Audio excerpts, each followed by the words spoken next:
los presos empiezan a fabricar ataúdes ante el colapso del sistema funerario y también de salud. Además, aumenta la indignación de los servidores públicos que denuncian impagos. El controlador del Estado pidió explicaciones al ministro de Finanzas y recordó la violación de derechos que supone y de la Constitución. Hemos podido hablar con el expresidente ecuatoriano Rafael Correa, que considera que la respuesta de las autoridades locales a la crisis fue la peor de toda la región.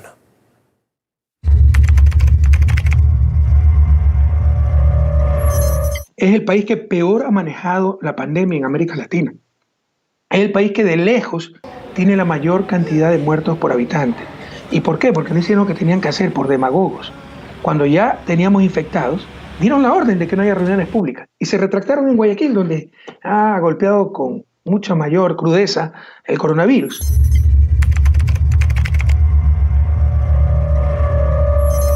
Aquí los familiares no encuentran a sus muertos. Si los encuentran no hay cómo enterrarlos, no hay ataúdes, quieren mandarlos a fosas comunes, están regalando cajas de cartón. Eso es indolencia, eso es falta de liderazgo. En el Ecuador, por supuesto, que hay capacidad en el resto del país, donde no están tan afectados con el coronavirus, de dar ataúdes o de construir ataúdes con toda la velocidad para atender la tragedia que estamos enfrentando. Entonces, se pueden hacer las cosas de mucho mejor manera, se puede tratar a la gente dignamente, pero algunas veces también es indolencia, ¿no? Porque le aseguro que los ricos siempre tendrán cómo conseguirse su ataúd para ser bien enterrado y los pobres que tengan cajas de cartón.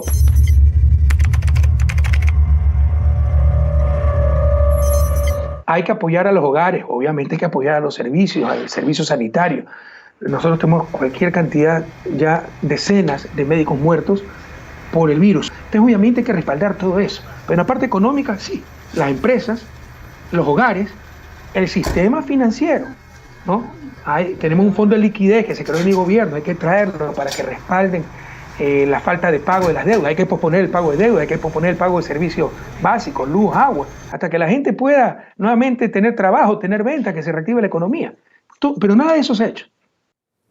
Y es que América Latina sufrirá una contracción del PIB de hasta el 5,5% debido a esta pandemia. Así lo informa el Banco Interamericano de Desarrollo, advirtiendo de que se trataría del mayor reto económico desde los tiempos de la Gran Depresión Mundial. En este contexto, Argentina ya presenta un escenario social muy complicado. En las zonas más vulnerables, las Fuerzas Armadas empezaron a colaborar con cocinas de campaña y también con raciones de alimentos para los sectores más golpeados por la crisis. Ricardo Romero recorrió los barrios donde se están preparando, ¿no?, para combatir el fuerte embate de la COVID-19. Como si fuera un escenario de catástrofe natural, los militares preparan guisados de fideos y verduras para colaborar en los barrios más pobres. Se instalaron en el municipio más poblado de Buenos Aires, donde cumplir con la cuarentena es sinónimo de hacinamiento en viviendas precarias. La entrega es directamente en el corazón de los barrios, algo que simplifica el acceso a los alimentos preparados para aquellos que detuvieron por completo sus trabajos informales. Lo que estamos distribuyendo son 1.500 raciones diarias, esa es la máxima capacidad que tenemos, en 3 oportunidades distintas durante el día, a las 11 de la mañana, 14 horas y 17 horas aproximadamente, con 500 raciones en cada oportunidad. Estos datos se reproducen en los 7 puestos logísticos que readecuaron sus instalaciones para enfrentar la enfermedad. Para Cintia y Federico, la llegada de la COVID-19 les permitió un lugar para salir de la situación de calle en la que estaban. Con sus 3 hijos, permanecen confinados en un gimnasio adaptado para acoger a adultos mayores cuando el virus llegue con fuerza a esa zona. Justamente eso es lo que más los atemoriza de cara al futuro inmediato. De alguna u otra manera uno tiene contacto, es también el tema de enseñarle a los chicos también, pero ellos son chicos, juegan y tienen contacto con el piso, tocan cosas que después sin querer ellos mismos también se tocan y uno le explica, pero es imposible ellos que son tan chicos que lo hagan. Obvio, muchísimo miedo, tengo 3 bendiciones que son hermosas, 3 hijos hermosos tengo. Que el miedo es que ellos no se contagien, ¿entendés? Obvio que miedo. Yo tampoco me gustaría contagiarme, mi esposa tampoco me gustaría que se contagie. El personal de las Fuerzas Armadas solo hace tareas humanitarias con la entrega de comida. Las fuerzas federales y provinciales de seguridad patrullan los barrios para que se cumpla el aislamiento obligatorio. Sus efectivos destacan que durante la tarde y la noche surgen los problemas, porque es complicado que todos estén confinados en casillas tan pequeñas. Los habitantes de estas zonas pobres confían en que la asistencia alimentaria se mantenga con el tiempo. Esta escena se repite en distintos barrios vulnerables de Buenos Aires. La llegada de la COVID-19 provocó la solidaridad del ejército argentino, una fuerza armada que prometió se quedará el tiempo que sea necesario mientras se mantenga la situación de pandemia. A nosotros sentimos un gran orgullo de estar hoy acá. Es la guerra que nos tocó pelear. Estamos preparados para realizar esta actividad y la realizamos con mucho orgullo. A nivel nacional, la demanda de asistencia alimentaria creció de 8 a 11 millones de personas desde que se decretó la restricción de la actividad. Esto implicó un rápido refuerzo en comedores comunitarios y merenderos que ahora entregan viandas en los lugares que antes acogían a los vecinos. Además, el gobierno implementó un ingreso familiar de emergencia, un refuerzo extra en las asignaciones universales por hijo y evalúa más medidas. Claramente sí, si se extiende la cuarentena, si se extiende y se complica la situación, vamos a generar nuevas medidas sociales. Armamos un comité de emergencia social permanente, evaluando la situación, sobre todo el conurbano bonaerense donde estamos acá. El gobierno de Alberto Fernández extendió el aislamiento social preventivo y obligatorio hasta el 12 de abril. Fuentes cercanas a Casa Rosada anticipan que el Ejecutivo evalúa prolongar aún más esta medida para aplanar el crecimiento de los casos de coronavirus.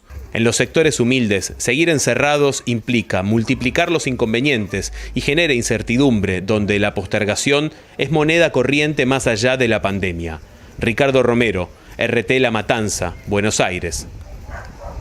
Bueno, como estábamos viendo, la pandemia golpea duramente a los sectores más desfavorecidos de la población. De la misma manera, las personas con más recursos tienen más formas de sortear el escenario actual y el que está por venir. Vamos a analizar esta situación con mi compañera María Starostina. María, ¿qué tal? ¿Cómo estás? Bueno, obviamente, ya lo comentaba también Ricardo desde Argentina, ¿no? Es desigualdad en tiempos de pandemia. Así es, pues la pandemia va metiendo el dedo en la llaga, que en este caso es la desigualdad social, el problema que existe en muchos países, y en este ambiente de crispación creado por el coronavirus, los mensajes como este es una chispa que enciende la indignación de muchas personas. Vamos a ver estos ejemplos. Aquí vemos la foto de un yate impresionante que pertenece al productor de cine estadounidense David Geffen. Lo publicó con el comentario de que esto es en las Islas Granadinas, evitando el virus. Espero que estén todos bien. Pero en cambio todos se pusieron mal porque compararon sus condiciones de cuarentena con las suyas y eso no les animó de ninguna manera. Otro ejemplo es de la presentadora de televisión Ellen DeGeneres, pues dijo: estar en cuarentena es como estar en la cárcel. Lo dijo desde su mansión y ¿qué vino después? Pues las comparaciones, sí. Una ola de comentarios. Las fotografías de su vivienda, la gente pues dice estar en la cuarentena es como estar en la cárcel y bueno, no parece a la cárcel típica, por lo menos. Sí, esta mucho vivienda. mejor, ¿no? Mucho mejor parece. Sí, impresionante. Pues debe tener un arquitecto diferente a las cárceles comunes, dicen. También la critican por insensibilidad con los presos de verdad y también la invitan a pasar por su casa, me imagino, bueno, para ver la vida de verdad. La vida real. Bueno, María, bromas aparte, la situación es complicada, ¿no? Y bueno, hay que obviamente ahondar en esa población, ¿no?, que ahora actualmente lo está pasando realmente mal, ¿no? Y es que la gente con pocos recursos son los más vulnerables frente a esta pandemia del coronavirus. Me refiero a los vecinos de las villas argentinas, las favelas brasileñas. Obviamente, debido a las condiciones de vida, no pueden seguir las normas de precaución contra la propagación del coronavirus. Tampoco pueden no trabajar. Si no trabajan, pues no comen. Y también, por ejemplo, hay que fijarse en las consecuencias económicas de esta pandemia. Aquí podemos ver las imágenes desde Perú, donde muchas familias ya recurrieron, bueno, necesitan recibir esta ayuda, los almuerzos que les dan de las organizaciones caritativas. La situación se pone más dura con el tiempo. Bueno, lo adelantabas ya y te propongo escuchar los comentarios desde de los representantes de las comunidades indígenas de Colombia sobre cómo ven ellos esta situación. Atentos. Realmente es muy triste esa situación que están viviendo los pueblos indígenas el día de hoy en Vericativo, pero de cara también hay otros pueblos que hay unas realidades que no se están visibilizando. Tengo familias guayú que se quieren ir a pie del territorio porque están aguantando hambre. Tengo otras familias que están diciendo a qué hora nos llega así una libra de arroz, que es el gran mercado que está dando el distrito. Queremos hacer pública nuestra denuncia por incumplimiento de la sentencia 302. Abandono estatal. Acá se puede evidenciar muy bien que acá llevamos más de una semana cavando pozos artesanales en búsqueda del preciado líquido, al cual no lo hemos conseguido hasta el momento. Sabemos o tenemos conocimiento de la pandemia que hay del COVID-19 y las precauciones que nos dicen es que nos lavemos las manos con mucha frecuencia. Pero ¿cómo hacemos eso si no tenemos ni agua? Padecemos de agua. Acá hay la necesidad más grande que hay es del agua. Justo de esto habló en vísperas la alta comisionada de la ONU de los Derechos Humanos, Michelle Bachelet. Dijo que la COVID-19 tendrá un costo desproporcionado para los más pobres, y también de esta triste realidad se dan cuenta varios medios. Vamos a fijarnos en algunos de estos titulares. Cómo el coronavirus se convirtió en un asunto de clases en América Latina. La desigualdad mata, la pandemia del coronavirus en América Latina y COVID-19. ¿Por qué va a ensañarse con los más pobres? Como ya decíamos, pues debido a la pandemia estas brechas sociales se ven más notorias. Situación muy complicada, María, gracias por toda la información. Y fíjense por qué el doctor en Sociología por la Universidad de Marsella, José Antonio Ejido, considera que la cultura colectiva es un factor, dice, muy importante a la hora de explicar cómo afecta el coronavirus a distintas clases sociales. No estamos ante un problema exclusivamente biológico, sino con unas implicaciones político-sociales, administrativas muy importantes. Es decir, la desorganización de las autoridades, la falta de previsión, incluso una cosa más antropológica, la falta de cultura colectiva que se ha demostrado en China, incide en que estas dificultades golpeen más o menos a determinadas clases sociales y a grupos étnicos vinculados a las clases sociales. La pregunta es, ¿qué se hace? Bueno, China demuestra una capacidad de movilización importante. Otra cosa es que otros países occidentales que tienen una cultura, vamos a decir, de las sacrosantas libertades individuales, la debilidad del Estado, etcétera, no ha habido mucha posibilidad ni voluntad porque han antepuesto, digamos, la importancia de la economía, es decir, la importancia de los negocios particulares. En cambio, Venezuela, que viene durante ya varios años enfrentando una situación económico-social difícil, tiene ya un cierto entrenamiento social para, por un lado, favorecer la intervención del Estado, pedir auxilio a países amigos que han desarrollado mayor conocimiento médico ante la pandemia, como China y como Cuba, pero la propia organización popular sirve para aislar a la población, ayudar a los más débiles. Mientras aquí, en Rusia, las autoridades han confirmado 1.786 nuevos casos y 18 muertos en solo una jornada. Son las cifras más altas que ha registrado el país desde el inicio de la pandemia. De este modo, el número total de personas infectadas se acerca a las 12.000 y las muertes al centenar. La mayoría de los casos corresponden a la capital. El alcalde de Moscú ha declarado que la ciudad está lejos de alcanzar el pico de la pandemia y ha recalcado la importancia de las medidas restrictivas. Las autoridades subrayan que es imprescindible mejorar la preparación del sistema médico, supervisar el aumento del régimen de aislamiento y aumentar la identificación de la infección. Se informa que en Rusia se han hecho ya más de 1 millón de test de la enfermedad. Además, en el país se ha presentado un sistema de pruebas express que muestra el resultado en tan solo 20 minutos.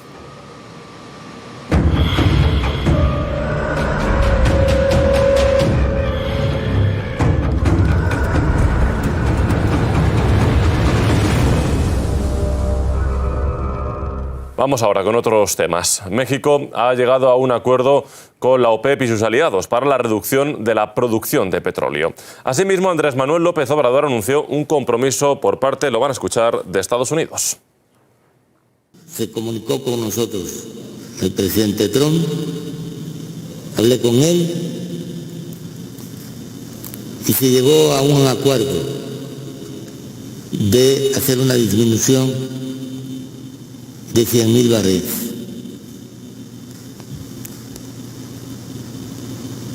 Estados Unidos se compromete a reducir adicionalmente a lo que él iba a entregar 250.000, dice el presidente Trump, que por México, para compensar. Inicialmente, la organización petrolera propuso que en México disminuyese la extracción en 400.000 barriles diarios, lo que el país norteamericano rechazó.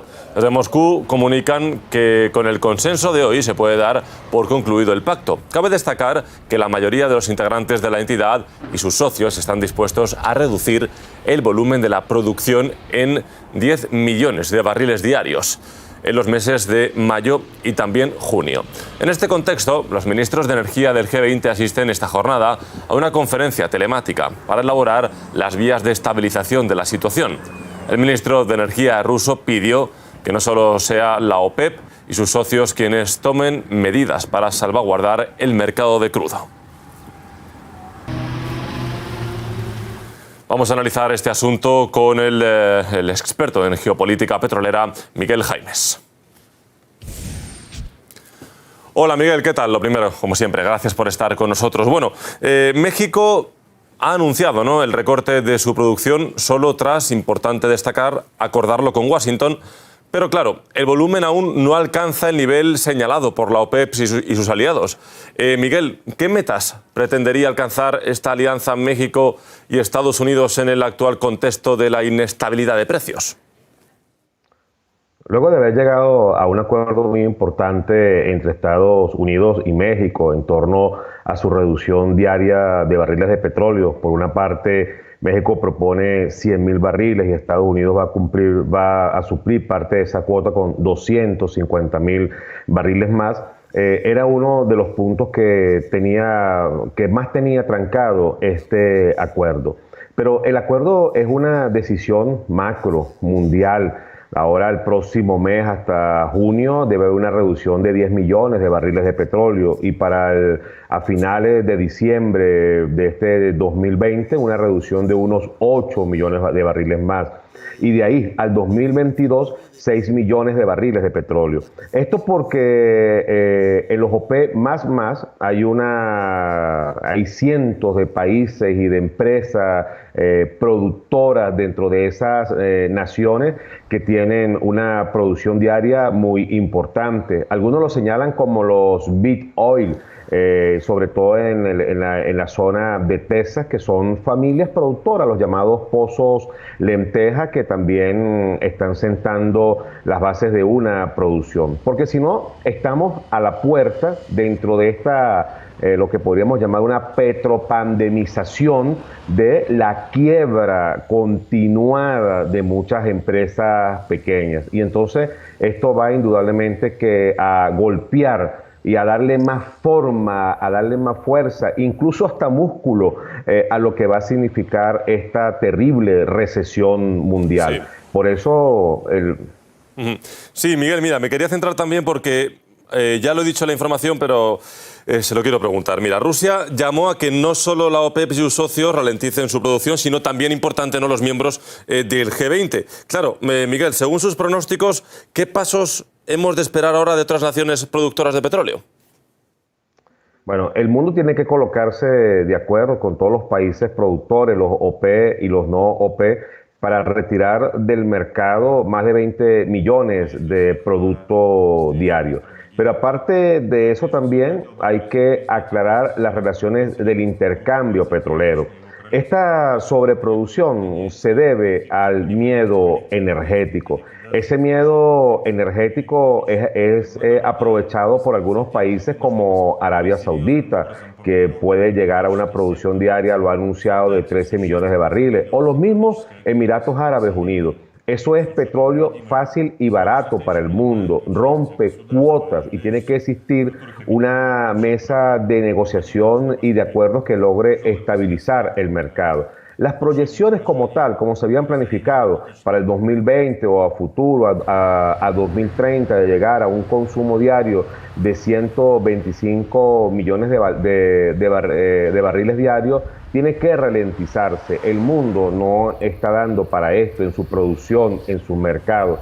Esto también demuestra una diferenciación social, es decir, que más sectores de la población mundial son menos atendidos. Pero la realidad que hay hasta ahora es que el modelo de la maquinaria, de la industria como tal, de las piezas de automóviles, pues logran ser mantenidas con un consumo diario aproximadamente en unos 80 millones de barriles. Miguel Jaimes, experto, como siempre, un gusto tenerle con nosotros. Bueno, breve pausa y repasamos titulares.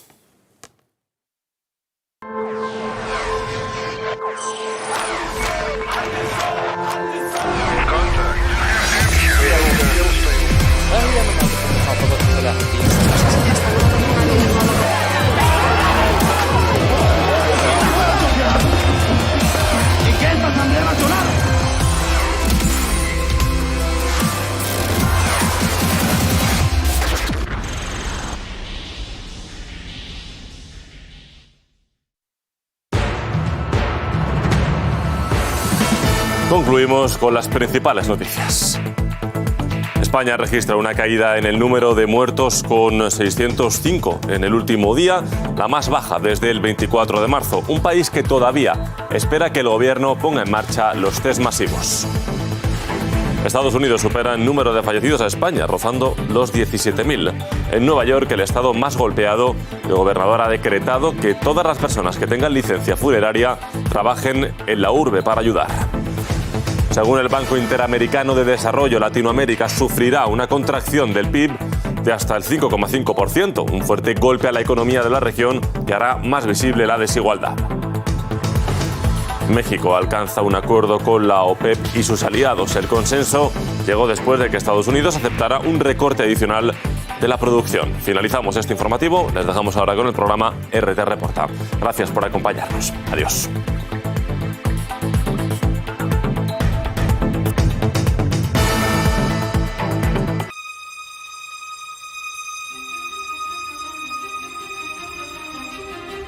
Haití,